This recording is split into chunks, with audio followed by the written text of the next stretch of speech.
আসসালামু আলাইকুম রহমতুল্লাহ। সবাই কেমন আছেন? আপনাদের দোয়া বরকতে আমি ভালো আছি। তো যে যেখান থেকে আমার ভিডিওটা দেখছেন সবাইকে আন্তরিক ভালোবাসা।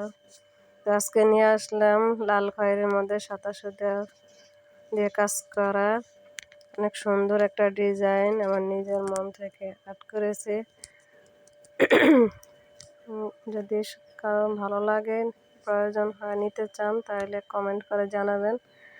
আমি আর্ট করা কাঁথা বিক্রি করে এবং সেলাই করা কাঁথা বিক্রি করে, ছোট এবং বড় যে যে সাইজের চাইবেন, যে যে কালার চাইবেন দেওয়া যাবে ইনশাল্লাহ। তো কাঁথাটা কেমন হয়েছে একটু জানাবেন প্লিজ।